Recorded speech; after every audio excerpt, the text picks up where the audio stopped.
Cunnisty, how are ye? Welcome to the Candlelit Tales podcast, where we tell Irish myths with original music. This month we're taking a break from our current series to bring you stories of Samhain.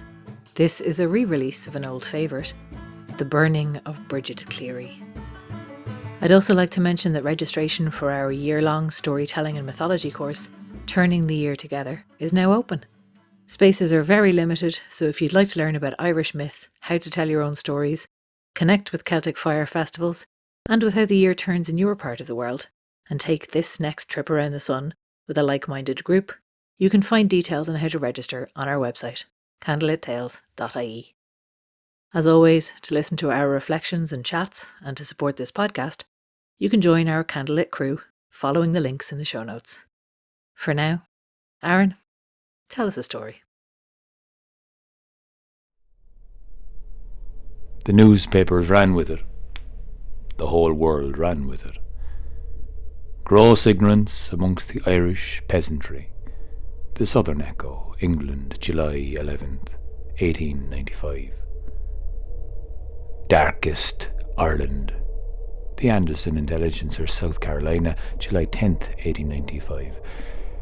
Witch burning case. Glasgow Herald, July 5th, 1895. Reports showing how savage the Irish were, and how foolish. Witch burning. They all mentioned the witch, but they all had it wrong. She wasn't a witch at all. Bridget Cleary was a fairy. Are you a witch, or are you a fairy? Are you the wife of my blue Cleary? Mother walked. She went off on those long walks to the black thorns with the wild look in her eyes. I recognised that look in her.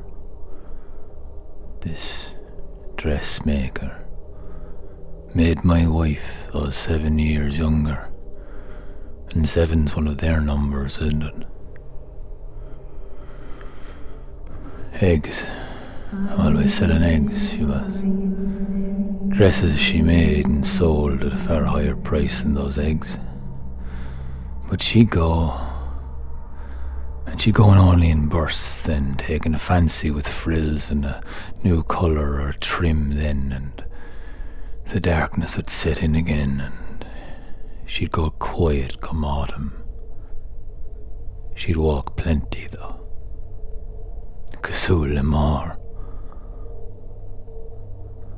Always out with those hens then, yeah. There's no wonder she got cold here.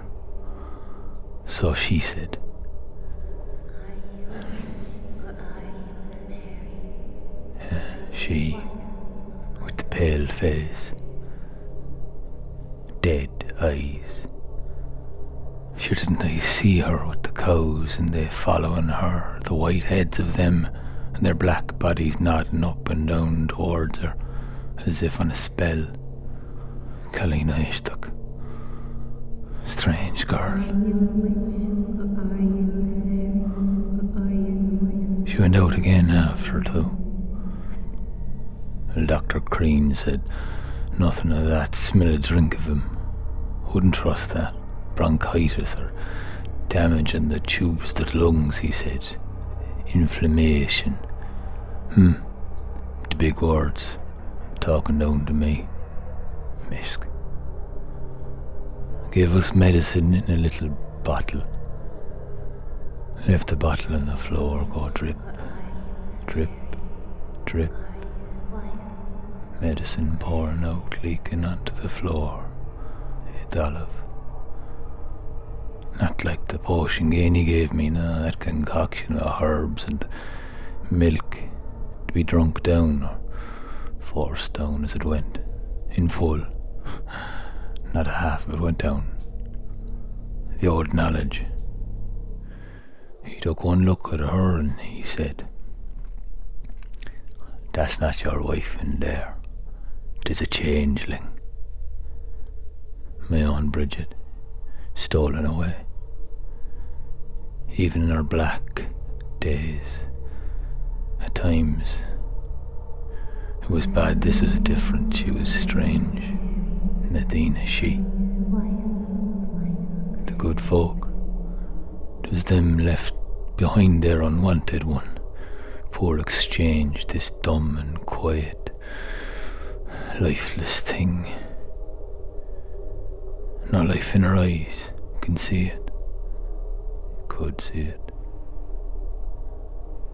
Said she'd caught a cold the night she went down to Cleary. Left waiting outside. That's why she was so late. Odd look on her though.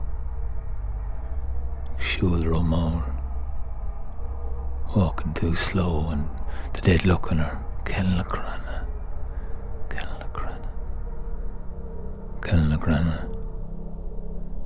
Hardly a coincidence. But it wasn't me put that thought in my head. No, it wasn't me, I only thought it after. It was odd though, to be out in Cleary by the fairy fort, says Gainey. To be waiting there, of all places. And to be something to it. Then he said it, but I'd feared the truth of it. And Nadine, is she a changeling? To her father, Patrick Boland. Well, him and the cousins too, brothers and neighbours, all gathered round, they knew it.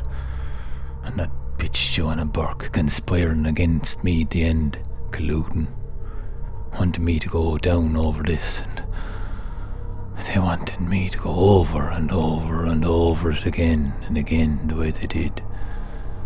How she'd been sick when she'd gone on the 10th, and by the Friday the 13th we'd all come down to the house to get her answer out of her once and for all. 3 times she'd have to say it, you see, 3 times her name, 3 times then she'd have to bite the bread with the bit of sugar. It's too sweet for Nadine, she, you see, the bit of jam. I spent all week up at the Bolans, heard tale of more than I'd bargained for. Then it's Gainey always with the tale, telling me all sorts, filling me head. We all believed it, everyone. She wasn't the same when she came back, sure. That wasn't my Bridget, isn't my Bridget, wasn't my Bridget.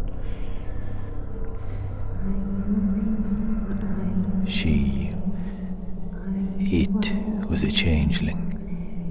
It replaced her. She'd be replaced, she would. Trip, trip, trip.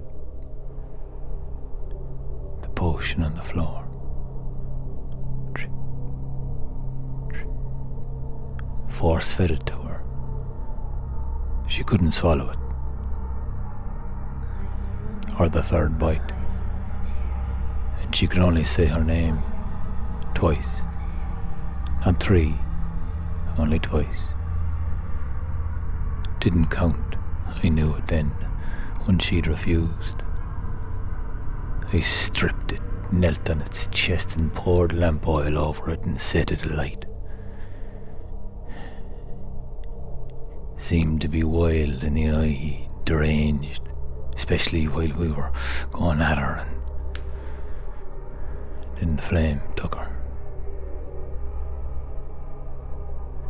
It wasn't her, it was looked and sounded like our Bridget, but it was one of them, the good folk, one of the Underhill folk. We all wanted Bridget back. That wasn't Bridget. It was the only way. She'd be up and out that chimney. Laura, Bridget and her child looked on cold and disgusted. The body took time to burn. The ringing in my ears lingered with the stench of the flesh. Trip, trip, trip. The English court, Amadons.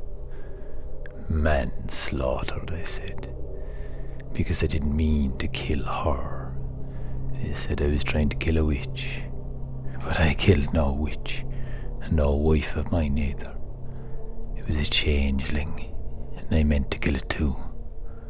Kill it dead. Are you Bridget Boland, the wife of Michael Cleary, in the name of God? Are you Bridget Boland, the wife of Michael Cleary, in the name of God? Are you Bridget Boland, the wife of Michael Cleary, in the name of God?